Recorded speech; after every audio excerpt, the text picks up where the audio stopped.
In this analysis, a point to take away is that power is ruthless. Those who hold it in a poverty-stricken country do so not by virtue of loyalty, but by force, cunning, and an unrelenting will to dominate. It is the Tinubu Wike versus Fubara story. Betrayal is the essence of politics. Fubara's defection to Wike's rival was not an act of courage. It was survival. I have made that point before. Another point I need to make is that a ruler cannot share his throne, and Fubara understands that. He understands that to govern, he had to break free. Freedom. Breaking free, then came the trouble. The moment he began assembling his own allies, the war began. Wike's response was swift. He demanded total obedience from Fubara. When Fubara resisted, the former governor unleashed the full weight of his influence, controlling the legislature, deploying the judiciary, and using the federal connection to tighten the noose. The battle for Rivers State escalated from political maneuvering to outright institutional warfare. From this moment, neither man held back. Words turned to actions. Fubara accused Wike's commissioners of undermining him. They, in turn, refused to respect the governor's authority. Decision-making was impossible. It was alleged that Fubara needed approval from Abuja for any expenditure above 30 million naira. So when they said approval from Abuja, they talk about Wike operating from Abuja. He is the minister of the Federal Capital Territory. Frustrated, Fubara even considered resigning as governor. Then on October 29, 2023, war erupted in the most symbolic way possible. The Rivers State House of Assembly was bombed. The next day, that is 30th October 2023, the entire building of Rivers State House of Assembly was demolished under the pretense of structural defects. But the real reason was clear. Intelligence reports had warned Fubara that an impeachment process was about to begin, so he acted first. He demolished the House of Assembly in a democracy. If this is not desperation, then define madness. It is the politics in a brutal state. The chain was broken and Fubara went on rampage. In response, Wike's loyalists in the House of Assembly, led by Martins Amewule, turned against Fubara. The governor, in a strategic move, installed a new speaker, Victor Okojumbo, forming a rival legislative body with only 4 members. At this point, Rivers State had 2 assemblies, one loyal to Fubara, the other loyal to Tinubu Wike. Governance had turned into a battlefield. As the polity unraveled, in a decisive move, Wike's loyalists resigned from the State Executive Council, leaving Fubara's government weak. But Fubara struck back with a strategic appointment, installing Edison Ehie as his chief of staff, sealing the leaks within his inner circle. This was an essential strategic move. When threatened, a ruler must consolidate power within a trusted few. Seeing that the crisis was destabilizing one of Nigeria's most important oil-producing states, President Bola Tinubu intervened. He brokered a peace deal, but the deal failed. Wike, Tinubu team returned to the trenches as Fubara prepared for the battles ahead. As things escalated, Wike's commissioners resigned in droves. Then, in a bold move, 27 lawmakers loyal to Wike defected from the People's Democratic Party to the APC. Did the Supreme Court accept their defection? Perhaps they didn't defect from the judgment. They made their defection official at the Port Harcourt Polo Club, where APC leaders, including Chief Tony Okocha and Abdul Karim Kana, welcomed them. But judgment says they remain members of the House of Assembly. They are saying they didn't defect in the true sense of the word, and the Supreme Court understands them. Now the battle was no longer just about Rivers State. It had become a national political war because the president is involved. You begin to wonder, what kind of democracy is Wike, Tinubu and Fubara practicing? What kind of politics are we playing? It is clear, it is the politics of violence, the kind of politics that impoverish the people, the kind of politics that undermine the common good. And it starts from the political parties. I want to read from a book. And the writers in this book talk about the Nigerian situation. The writers look at the politics of Nigeria, and they have written their verdict through scholarly research. The book is entitled Democracy and Nigeria's Fourth Republic: Governance, Political Economy, and Party Politics, 1999 to 2023. It's a book edited by Professor Wale Adibanwi. You see this work? Are you a student of politics? When I say student of politics, do you like politics? Do you like history? Are you keen about political power? Do you want to study the history of our politics in the Fourth Republic? This is the book for you.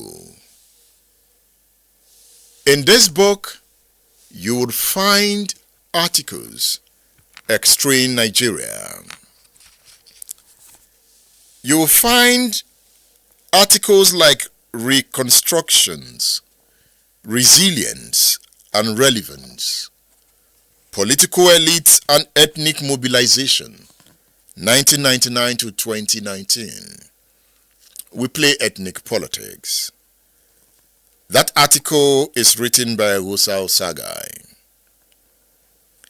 There's this interesting article in this book: Federalism, Constitutional Reform, and the Elusive Quest for Political Restructuring in Nigeria's Fourth Republic, written by Professor Rotimi Suberu.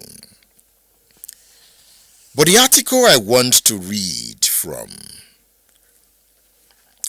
is this one entitled democratic regression, political parties, and the negation of the popularity principle, written by Jibril Ibrahim. Ibrahim makes the point, stating that this chapter argues that the main challenge to democratic development is the political party system, which has refused to accept the practice of internal party democracy and remains locked into a logic of serving the interest of godfathers and party barons rather than party members and citizens. I am reading from the article Democratic Regression, Political Parties and the Negation of the Popularity Principle, written by Jibril Ibrahim. He says the result is that they have, for the most part, jettisoned the popularity principle that pushes parties to seek for the most popular candidate to enhance their chances of their victory at the polls.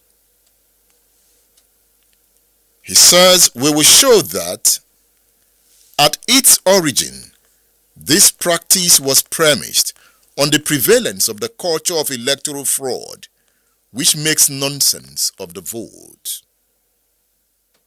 Rivers State can be described as a state of electoral frauds.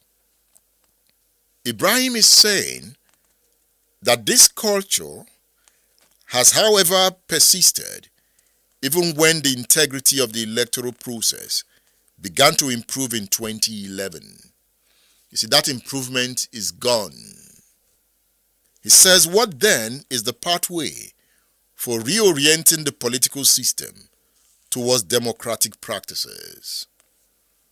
He answers the questions in the article, but I think I should read this part also to you. In the concluding part of the article, Jibril Ibrahim says, Nigerians, we have to move away from politics as brute expression of power or manipulation. The politics going on in Rivers State is brute expression of power and manipulation. And this scholar is saying we need to move away from that kind of politics. He says a civic culture that respects and builds citizenship is therefore very important. The fundamental objective of political party development should be to reverse this trend and get more people with ideas and vision to integrate the leadership of political parties. Do you agree with him? The next chapter of the book is entitled A Republic of Dashed Hopes, Party Politics and the Travails of Democracy in Nigeria's Fourth Republic, written by Adigun Agbaje. You see, some of Nigeria's best scholars of politics came together to produce this book, edited by Wale Adebanwi.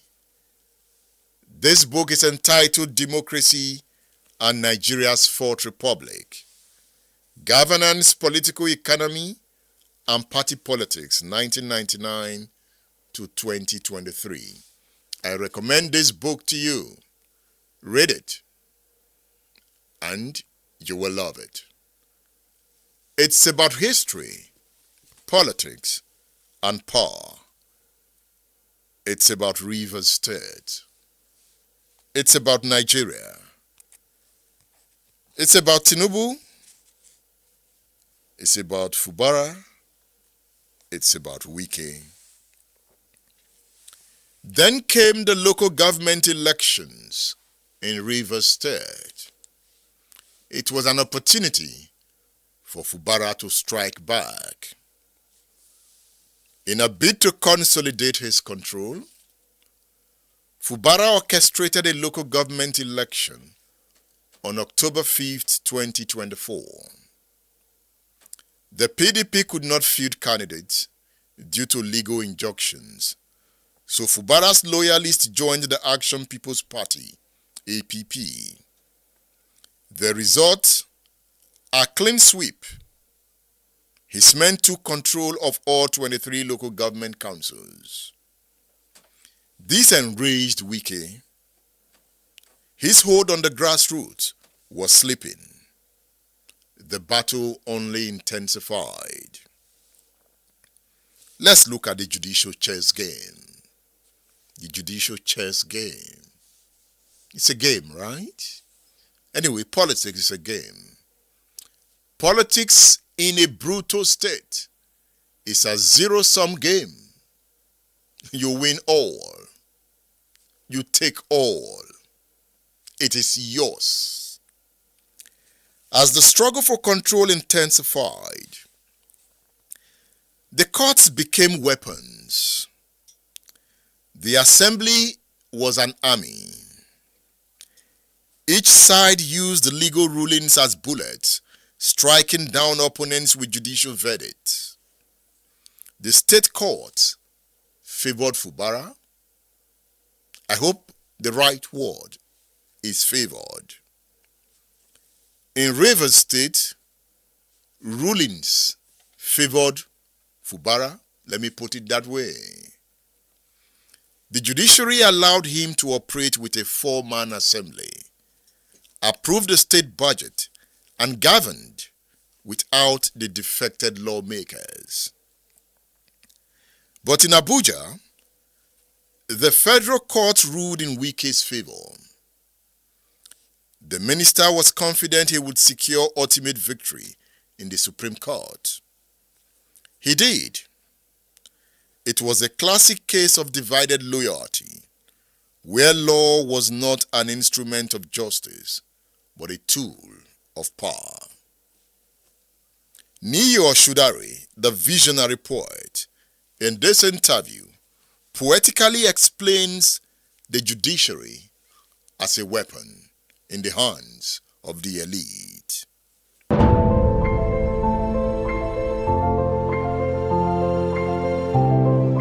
You released a poem not too long ago entitled My Lord, Tell Me Where to Keep Your Bride. In that poem, you said the last hope of the common man has become the last bastion of the criminally rich. A terrible plague bestrides the land, besieged by rapacious judges and venal lawyers. I don't know whether there's anything I've written in recent times that has gone so viral, as it were. And it was a poem I found difficult to write. Took me 2 days and 2 nights, really. At a point, I nearly gave up. But something kept on telling me that my mind could not rest until I had written that poem. And I'm happy I did. I was reading all the news about graft in the judiciary. Now, as a Nigerian, I know that no institution in this country is perfect. But somehow the Nigerian judiciary has managed to produce some of the greatest legal luminaries in Africa, whether it's Namani or whether it is Aniogolu or whether it's Aguda, Shaw, and so on and so forth. But in the past couple of years, a lot has been happening that has got people really wondering about the judgments that have been coming from the bench. Then the midnight raid happened, and we read about all the things that were found in the houses of High Court judges, justices of the Supreme Court of Nigeria, $319,000, thousand euros, thousands and thousands of euros, and I'm wondering, for goodness sake, I and husband and wife. Husband is in Abuja, wife is in Lagos, highly placed, doing money laundering for the husband. It hit me hard. Why? Of the three arms of government that we have, that is the executive, the legislative, and the judiciary. The judiciary, it may surprise you, is the most powerful, and the most fundamental, and the most important. And the survival of this country depends on it. Not even on the army, but on the judiciary. Because the survival of any country depends upon how that country conceptualizes, practices, and disseminates justice.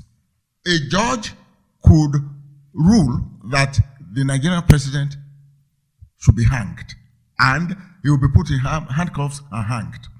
On the other hand, the president cannot do that. So there is so much power in the hands of these people. And I said, to whom so much is given, so much is expected.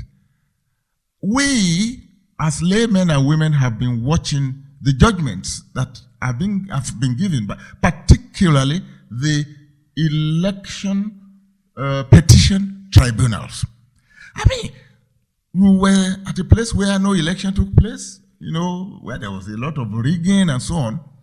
And then lawyers will come and argue back and forth before you knew what was happening. They will say, oh yes, we uphold the election of so-so-so. What that does is it demoralizes people in a country. Unhappy the land where jobbers are judges. Thank you. Unhappy the land where jobbers are judges, and unhappy the land where judges are also jobbers. That is really it. Where impunity walks the streets like a large invisible demon. Yeah, that's right. It is impunity. You get into a tiff with a highly placed person in Nigeria today. He has wronged you, and you want to sue. He will say, yeah, go to court. No, I'm not doing it. You just go to court. He's so confident he's going to win because they go to court in Nigeria today to buy judgment. Has the political class submerged justice? Of course. It is the political class and the judiciary are hand in hand.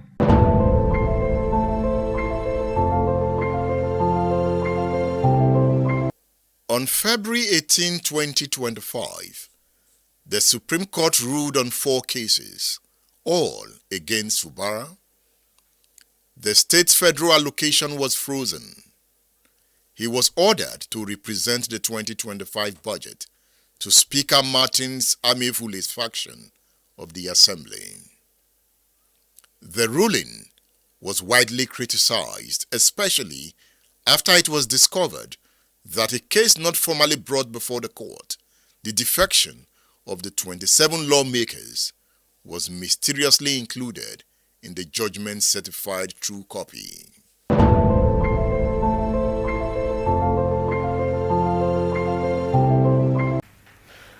On February 28, 2025, the Supreme Court, in a judgment in respect to all about 8 consolidated appeals concerning the political crisis in Rivers State, based on several grave unconstitutional acts and disregard of the rule of law that has been committed by the governor of Rivers State, as shown by the evidence before it, pronounced in very clear terms. And I quote, "A government cannot be said to exist without one of the 3 arms that make up of the government of a state under the 1999 Constitution as amended. In this case, the head of the executive arm of the government has chosen to collapse the legislature to enable him to govern without the legislature as a despot. As it is, there is no government in Rivers State," and I quote. The above pronouncement came after a catalogue of judicial findings of constitutional breaches against Governor Siminalayi Fubara. Going forward in their judgment, and having found and held that 27 members of the House who had allegedly deflected, and I quote, are still valid members of Rivers State House of Assembly and cannot be prevented from participating in proceedings of that House by the 8th respondent, that is the governor, in cohort with 4 members, and unquote. The Supreme Court then made some orders to restore the state to immediate constitutional democracy. These orders include the immediate passing of an appropriation bill by the Rivers State House of Assembly, which up to now has not been facilitated.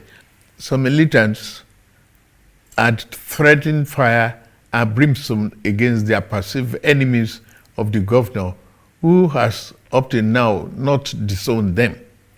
Apart from that, both the House and the governor have not been able to work together. Both of them do not realize that they are in office to work together for the peace and good governance of the state.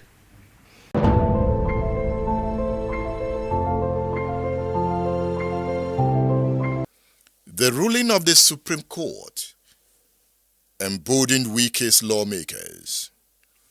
Within 24 hours, they issued an ultimatum. Fubara had 48 hours to present the budget. Another ultimatum followed. He must sack 19 commissioners who had not been screened by the House. Then came impeachment threats. The Assembly even called on the DSS to investigate alleged age falsification by the Rivers State Chief Judge, Justice Simeon Amadi.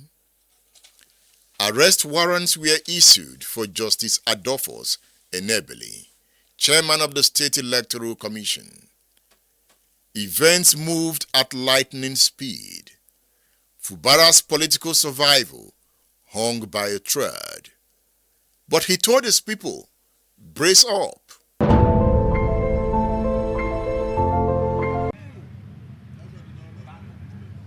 I want us to look at Philippians 3, verse 18 to 19.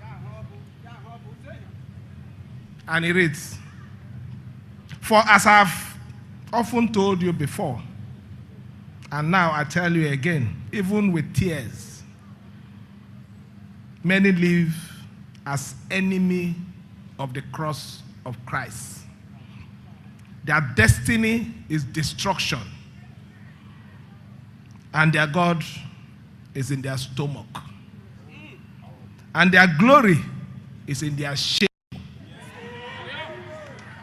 Their mind is set on earthly things only." I want to say here today, and to assure everyone that has stood with us, our strength is not on earthly things. Our strength is in the supreme being. That even when we fail here, assuming has been contemplated, our victory is assured. Look, I want you to be in your highest spirit. It is not about who wins. It's about the glory and the honor of fighting gallantly. Being on the side of truth, not on the side of lies because of cheap favor. I want to assure you, all our supporters, I know the news that broke out on Friday must have dampened your spirit. Brace up. What is ahead is more than what we just passed.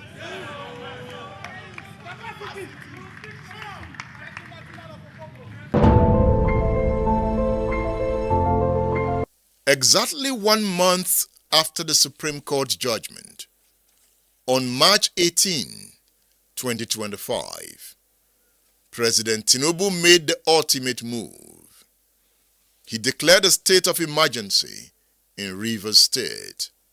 The governor, his deputy, and the assembly were all suspended. The crisis had reached its peak.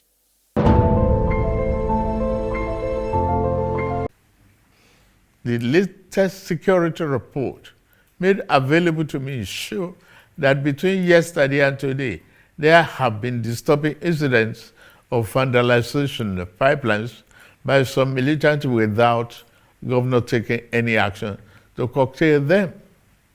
I have, of course, given stand order to the security agencies to ensure safety of lives of good people of Rivers State and the oil pipelines. With all this and many more, no good and responsible president will stand by and allow the grave situation to continue without taking remedial steps prescribed by the Constitution to address the situation in the state, which no doubt requires extraordinary measures to restore good governance, peace, order, and security. In these circumstances, having soberly reflected on and evaluated the political situation in Rivers State, and the governor and deputy governor of Rivers State, having failed to make a request to me as president to issue this proclamation as required by Section 305, Paragraph 5 of the 1999 Constitution as amended, it has become inevitably compelling for me to invoke the provision of the Section 305 of the Constitution of the Federal Republic of Nigeria, 1999, as amended, to declare a state of emergency in Rivers State with effect from today, 18th March, year 2025, and I so do. By this declaration, the governor of Rivers State, Mr. Similaye Fubara, his deputy, Mrs. Ngozi Odu, and all elected members of the House of Assembly State are hereby suspended for an initial period of 6 months. In the meantime, I hereby nominate Vice Admiral Advocate Ibas, retired, as administrator to take charge of the affairs of the state in the interests of the good people of Rivers State. For the avoidance of doubt, this declaration does not affect the judicial arm of Rivers State, which shall continue to function in accordance with their constitutional mandate. The administrator will not make any new laws. He will, however, be free to formulate regulations and may be found necessary to do his job, but such regulations will need to be considered and approved by the Federal Executive Council and promoted by the President for the state. This declaration has been published in the Federal Gazette, a copy of which has been forwarded to the National Assembly in accordance with the Constitution. It is my fervent hope that this inevitable intervention will help to restore peace and order in Rivers State by awakening all the contenders to the constitutional imperatives, binding on all political players in the Rivers State in particular and Nigeria as a whole. For now, it seems the political fire in Rivers has been extinguished. But power once contested is never truly settled. So what are the lessons to learn? There are lessons to take away from this fight. Before we look at the lessons, let me introduce you to this book. The Nigerian General Elections of 2015. You know, Peter Obi, Atiku Abubakar, Malam Nasir El-Rufai, they are gathering. I can hear speeches of alliances. Remember, before the 2015 elections, ACN, CPC, AMPP came together to form the APC. I can see that kind of movement again. So in preparation for the 2027 elections, this is the book to read. The Nigerian general elections of 2015. We need to reflect on what happened during that time. It is a collection of scholarly articles written by political scientists, by historians, edited by 3 professors, Professor John Ayoade, Professor Adeoye Akinsoya, and Professor Olatunde J.B. Ojo. I recommend this book to you as a student of history, politics, and power. I recommend this book to you. Are you a politician? Are you a researcher? Are you a lover of politics? This is the book to read. If you read the articles here, you would see that these scholars predicted what is going on today. There is one article here, Jonathan's Presidential Campaign, a manual for aborting victory. There's another one here, People's Democratic Party and the 2015 general election, morbidity of a giant. INEC and 2015 general elections. Have you read that? The Nigerian police and the 2015 general elections. Read this book. So what are the lessons to learn for the men participating in the brutal politics of power? What I can see here is that Wike understood the true game in a system of brutal politics. He understands the game of control. When gratitude failed, Wike quickly launched Plan B. He deployed institutions, alliances, and coercion. When Fubara rebelled, Wike used every weapon available, law, legislature, federal influence to move against him. Yes, Fubara fought back, but his countermeasures were reactive, not really strategic. He failed to secure absolute control early. When the Supreme Court ruled, he was already cornered. Dirty politics. Wike played the long game.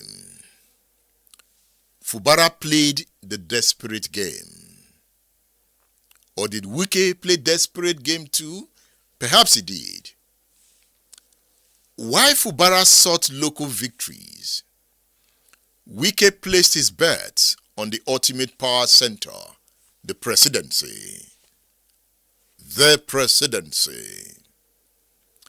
The declaration of emergency rule was not about restoring order. It was about removing a weak and uncooperative player from the board. Fubara perhaps saw it coming when he made this speech. Let anybody not be deceived. There are faces today that will carry the symbol of some persons, and it will be a curse in this state. People should know that, because no matter how we've been fooled in this state, it has gotten to a point where this state have decided to take their destiny by their hands. In as much as I don't subscribe to violence, when the time comes for us to take a decision, I will lead the cause for that decision.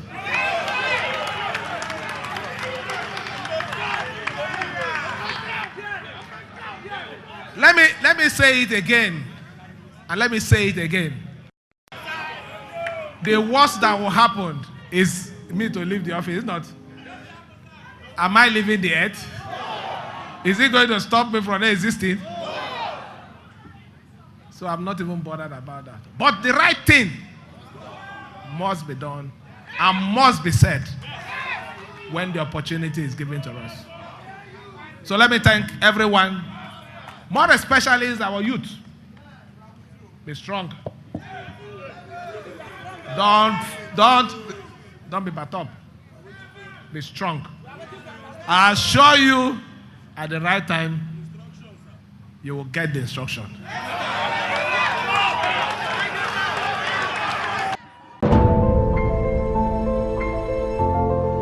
So, are you interested in this politics?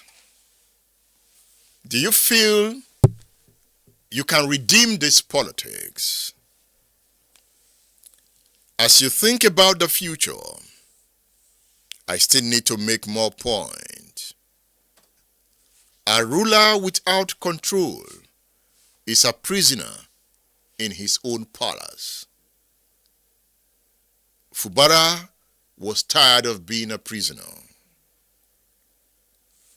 The real ruler is the one who can enforce his will, the one who commands the institutions, the one whose enemies fear, not just dislike. In the end, power in a corrupt and violent state is not a gift. It is seized, defended, and wielded without sentiment or mercy. Wike knew this. Fubara ought to know this. Perhaps he learned too late. But he has been with Wike all the while. Perhaps he's a poor student of Wike's kind of politics. Power is ruthless. Those who hold it in a poverty-stricken country do so not by virtue of loyalty, but by force, cunning, and unrelenting will to dominate. Fubara, though momentarily victorious, underestimated the nature of power. He forgot that the throne is never truly his until he secures it with absolute authority. In the end, River State is not just a political battleground, it is a lesson. Those who seek power must be willing to do so, whatever it takes to keep it. That is Tinubu's theory of power. Those who hesitate, who believe in fairness over strategy, who mistake temporary victories for lasting dominance, would find themselves exiled from the game. That is Tinubu's theory of power. And that theory continues to arrest the prosperity of the people.